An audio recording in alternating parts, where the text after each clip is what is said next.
Nasa linya po natin live via Zoom si Senator Sherwin Gatchalian. Good morning po, Senator, and welcome po muli sa Super Radio DCWB. Good morning, Isa. Good morning sa ating mga tagapakinig. Salamat po sa inyo pong pagpapaunlak sa amin ngayong umaga na ito. Sir, bukas po ay magbabalik sesyon na ang Senado, maging po ang Kamara. No? Pero sa Senado po, ano po yung mga aasahan ng ating mga kababayan? Ano po yung mga tututukan natin na mga panukalang batas? And hopefully po maging, kumbaga, maaprubahan po sa kapulungan. Well, last 3 years na ito ng administrasyon. So, nag-usap kami nung kinonvene yung LEDAC at may na-identify na mga 20 na priority bills. At itong mga priority bills ay bibigyan ng, of course, pansin at susubukan matapos to within that next 3 years. So, ito naman yung pagkasunduan between the executive and the legislative. Kaya ito yung direksyon na tatahakin ng Senado. Apo. Among dun sa 20 bills na yon, Senator Gatchalian, ano po sa palagay nyo yung dapat talaga na bigyang pansin? And including po ba dito yung sa Independent Commission para dun sa mag-iimbestiga sa mga infrastructure anomalies and of course po yung Anti-Political Dynasty Bill? Oo.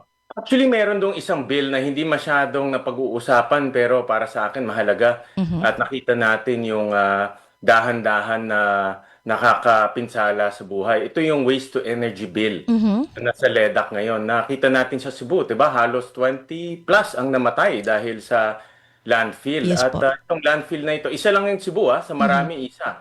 Ang dami pang mga landfill na hindi natin nakikita dahil sa malalayong lugar. At itong mga landfill na ito hindi lang nakakasira ng ating kapaligiran, kundi nakakasira rin to ng komunidad natin dahil una mabaho yung tawag nila yung seepage, no, pumupunta sa tubig at nakakasira ito ng ating komunidad. Kaya isa ito sa mga personal kong itinutulak para maaprubahan itong Waste to Energy Bill. Pero yung nasabi mo kanina yung People's Independent People's Commission, ito ay sa alam ko hindi ito kasali sa LEDAC. Although napag-usapan to nung LEDAC dahil nga para sa akin hindi pa rin tapos itong investigasyon sa flood control.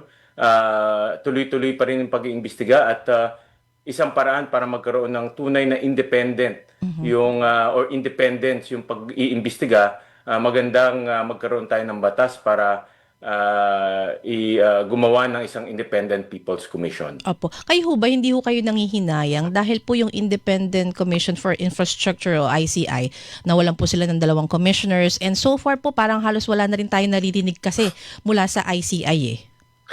Sa pagkakaintindi ko, ang direction ngayon ng executive ay ibigay nilang sa ombudsman, no? Dahil ang ombudsman naman talaga ang itinalaga ng ating saligang batas sa pag-iimbestiga ng mga ganitong anomalya. So, meron siyang kapangyarihan. In fact, ano siya, constitutionally mandated na mag-imbestiga ng ganito. Pero ganun pa man, para magkaroon ng tunay na independence. Kasi maraming pagdududa sa isip ng ating mga kababayan. Maraming nagsasabi, hindi naman na iimbestigahan ng mga kakampi o mga kamag-anak.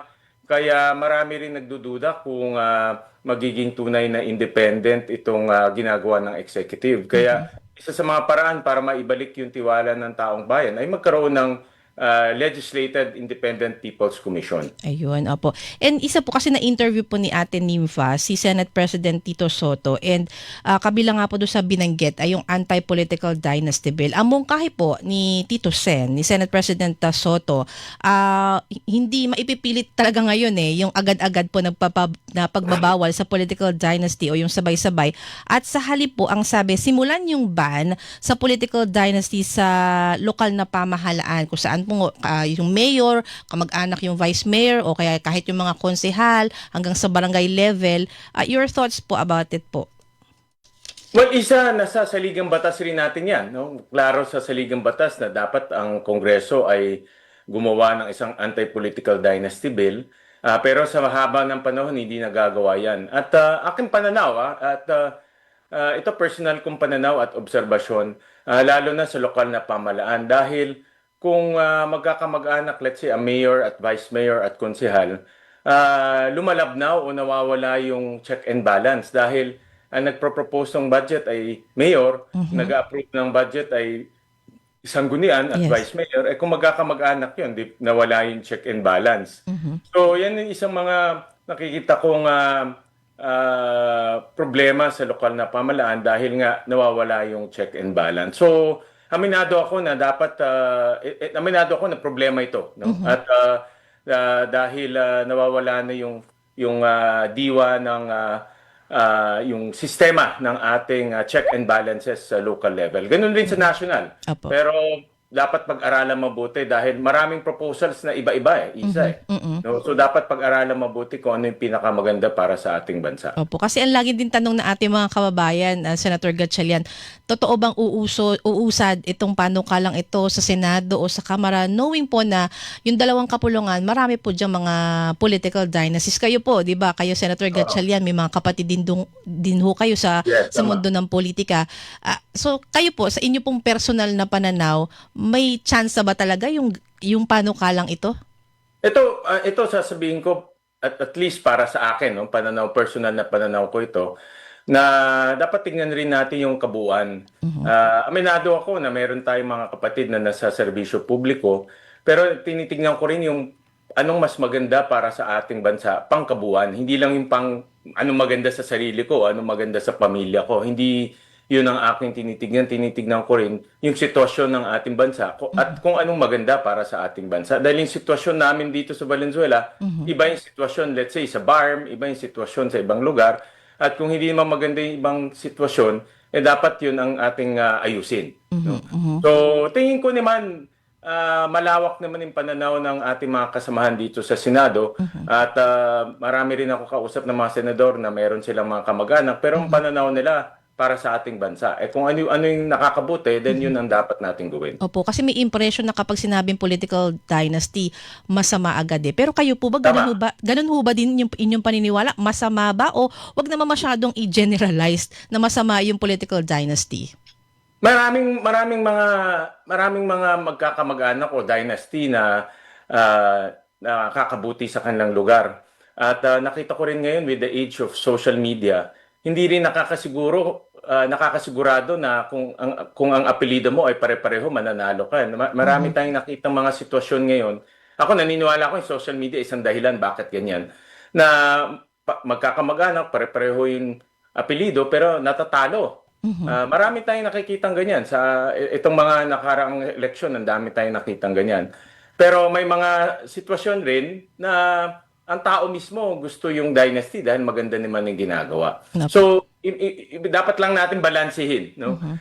Aminado ako, meron din mga kaso na, yun na nga, lumalabnaw yung check and balance, pero may mga cases rin na gusto naman ng taong bayan dahil maganda yung kanilang pamumuno. So, dapat babalansehin lang natin yan. Apo. Bukod po sa usapin ng mga priority bills din po, no, Senator Gatchalian, ngayon po kasi ang focus din ng ating mga kababayan yung usapin naman ng impeachment. Kayo po sa Senado, handa na po ba kayo na dinggin po itong impeachment na ito? Kasi may possibility din po, Senator Gatchalian, na hindi lamang po isang impeachment yung inyong tatalay, kundi dalawa dahil laban po kay Pangulong Ferdinand Marcos Jr. at kay Vice President Sara Duterte. Isa ang impeachment is largely a political exercise kaya nakakahati ng ating bansa. Very divisive yan, no?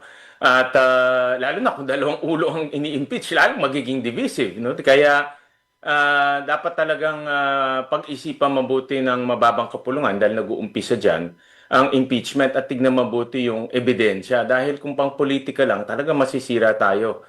At sa sitwasyon ngayon na meron ng flood control issue, nag-iimbestiga pa, may mga malalaking pangalan na babanggit. Kaya kung ikaw man ay namumuhunan dito, kakabahan ka dahil ang daming nangyayari sa politika eh. At pag maraming nangyayari sa politika, hindi mo rin masabi baka mayroong umabuso niyan o mayroong mga pwedeng manggulo. At yan ang ayaw naman natin. Ang gusto ng mga negosyante at saka investors, stability. Opo. So, pero having said that, tungkulin yan ng Kongreso at Senado. Kung talagang dadating sa puntong ganyan, yan ay nakasaad sa ating saligang batas at susunod tayo sa proseso. Opo. Kayo po inaasahan na magiging senator judge, no? Pero magandang tanungin ko din po kayo kasi kayo po yung chairperson ng Senate Committee on Finance. Kasi isa po doon sa mga grounds na tinukoy doon sa first impeachment complaint laban po kay Pangulong Marcos Jr. ay yung usapin po ng unprogrammed appropriations.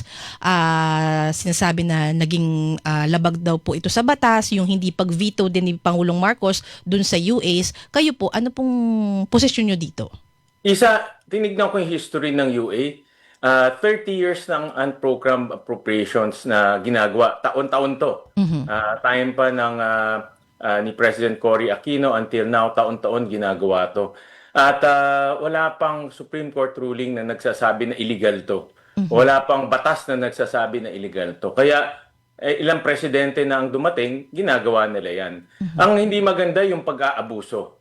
At aminado rin ako itong 2023, 24, 25 na abuso yung unprogrammed appropriations dahil nga doon sa sagip na lump sum amounts. No? So, yung unprogrammed appropriations, pag ginamit na mabuti, walang problema. Kaya taon-taon linalagay. Wala naman na mga unang panahon, walang umaalma dahil maayos. Ngayon lang naman umalma at ngayon lang sinasabing potentially unconstitutional dahil nga may mga pang-aabuso na nangyari. Opo.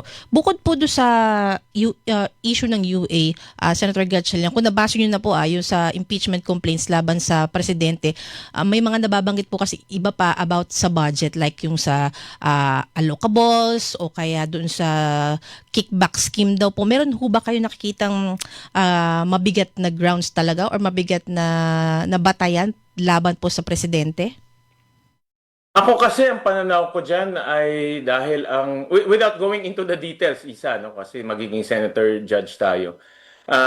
Merong mga alter egos ang presidente, 'di ba? Nag-a-appoint siya ng secretary at itong secretary ang may nagpapatakbo at may control ng buong ahensya. Kaya nga sinasabi ko si Secretary Bonoan, hindi pwede siya maang-maangan dahil siya yung may control, siya nagpapatakbo ng ahensya.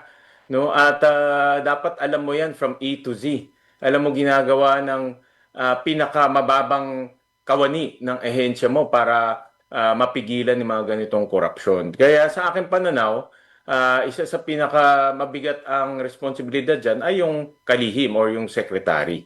Ayun, opo. And siguro last na lang po din sa impeachment nun. Sabi nyo nga parang magdudulot ng pagkakahati-hati itong impeachment na to. Hindi lamang po sa presidente kundi sa vice-presidente.